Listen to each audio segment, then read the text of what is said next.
Les belles dames, kobo sanate kozala abonné, pe ko cliquer na cloche pour boyer ba vidéo nyonso ya sika. Merci. Bonjour, Nabino Nyonso Bozolanda Stéphanie Larose, Awana La Rocho. Bienvenue encore dans La Rocho. Les belles dames, Ozali Ndakunayo, bienvenue.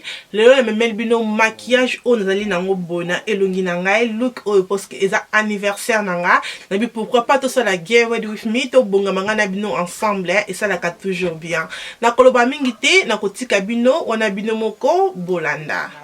Nazo sala maquillage oyo elamba na yete elamba bazo ezoya bientôt maintenant le lambe yete donc ça la vidéo parce que la main est quand même bleu ba couleur côté bleu nabi pourquoi pas na ça la vidéo oyo avant que lambe ya donc ce que m'a bien elamba to éviter mais anyway j'espère que m'a bien na elamba et j'espère que elamba on a ekoko kangai d'accord donc là on a angana bientôt ça la get ready with me l'anniversaire nanga et merci beaucoup na bino nyoso souhaiter nga ba bon anniversaire nzambe apambola non. Déjà baby best on a salé là comme que tu les alliés à NYX, il y a Angel, il y a on est dans salé là. Na quoi qu'on soit ni nanga misu pour la recommencer misu nanga pembe, le qu'on a vraiment fatigué dans l'air retard et dans la mouki avant et na kosa la faute de tenanga aux alliés à NYX, il y a Can't Stop, Won't Stop, il y a on est dans quoi coacha.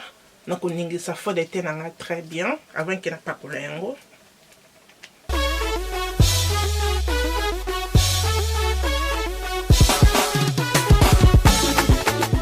Après on a quoi que ça la décancelaire nanga oyo bozomona o ezali ya NYX ya Can't Stop Won't Stop on a tout ça là ezali ya Carmel et nous allons là au pays à Carmel ils allaient à NTH dans Insta NTH on dit nous allons là dans nous ça deux cancellers oyo na misunanga dans deux cancellers oyo on dit to sale la lelo. I love this concealer now. This is my favorite one. Boye ba kito nota la vidéo na ngai o exactly boso favorite concealer na nga même kolo na lingi vraiment oyo is really nice. Dans l'autre bandine elongi pour non misu tout zelana le lamba et ya kaka donc tout bandine biso na elongi.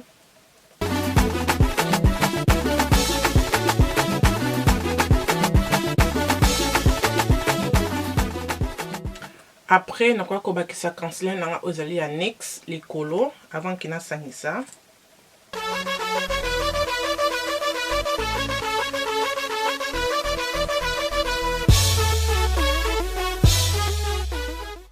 Nati mo spray na ngane éponge pour na aider ngato na zo benda concealer na nga e benda na bien.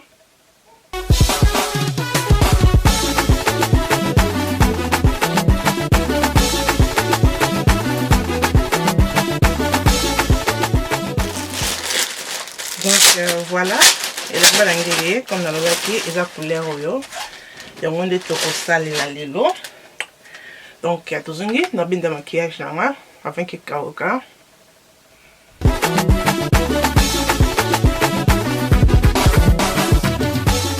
Après tu as poudre la bisu ya Can't Stop Won't Stop o ezali ya NYX ya banana eza banana powder donc on est na ko sale la pour ko vendre cela concealer nanga bien donc nazo pa ko la poudre nanga banana besika oyo na cheka ka concealer nanga e.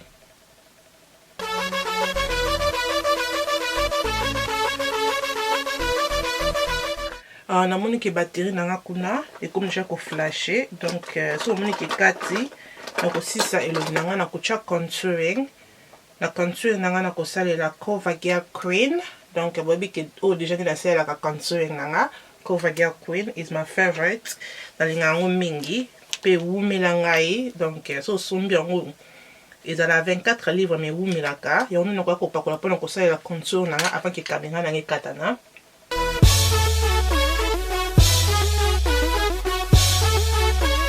Contouring de bon to check contouring bisika oyo to che concealer te donc to check contouring bisika oyo to check concealer te de bozo mona wana.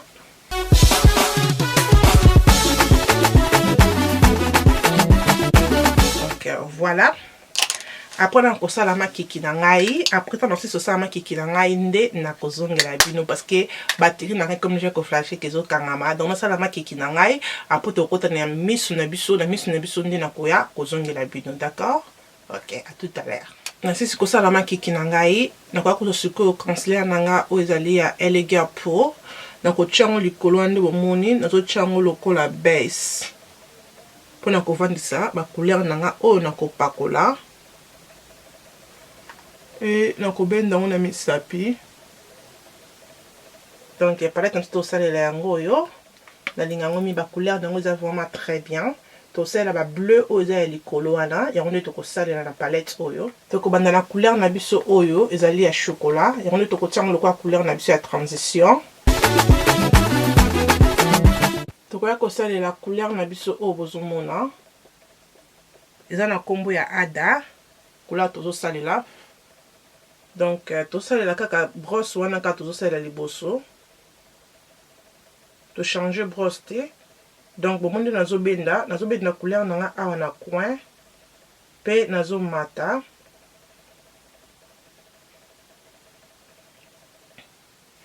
Et to ko zo couleur na biso o ezali ya Zulu. To zaka na brosse wana moko. Ce qu'on lingi ko changer no ba brosse et un problème te. Donc mais le on mélanger aussi ka moko. On a posa changer brosse te. Ka brosse nanga na moko et on est nazo salela. Après, na ko concealer nanga les belles dames, na brosse nanga est plat. Na ko tracer en likolo et misu nanga wana.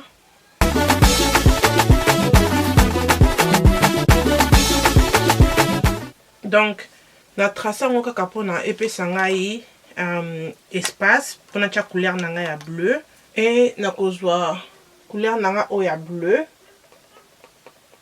Na brosse nanga plat, pe na ko déposer en haut.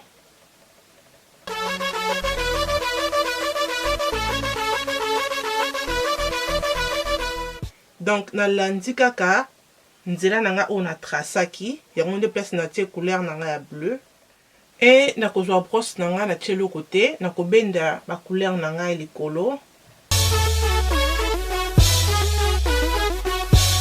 et na ko couleur nanga o ya noir na ko pakola ngo a na songe brosse nanga oyo nazo mélanger c'est na tie ngo le côté. Tozo mélanger ba couleur na biso nyoso to tche likolo. Et na kwa ko pakola eyeliner.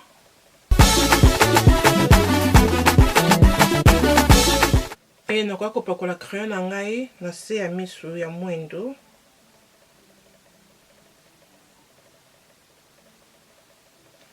Après wana na ko continuer susu na elongi na nga. Nelongi nanga nazo pakola fard à jour o ezali ya resin ya marque ya on na ko kocha na sepelaka na fard à jour o mingi parce que ekendaka na ba couleur nyonso ya misu.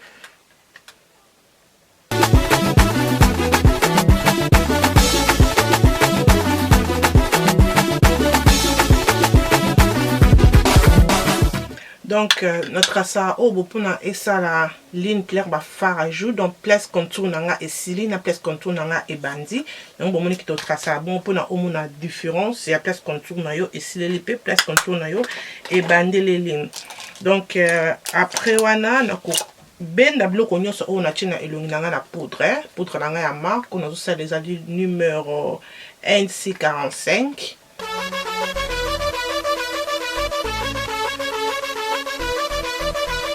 Donc après on a un mascara. Notre mascara est belle pour notre faux cils. Et na ko couleur nanga o ya champagne. Na ko tchango likolo wana.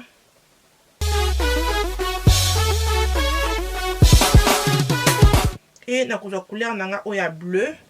Na ko tchango na se ya misu nangai.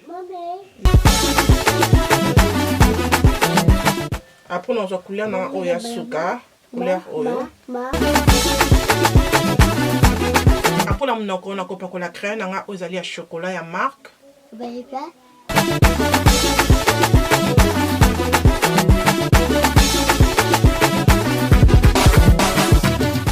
et na kosala la couleur nanga ozali ya Kiko na numéro 1.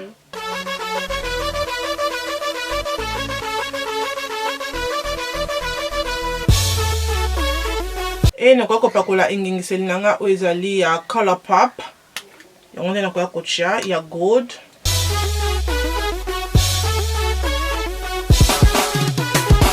Après on a ko tia spray nanga ya MAC setting spray pour na ko set everything pour na ko vandisa bleu ko nyonso o na tia na elongi.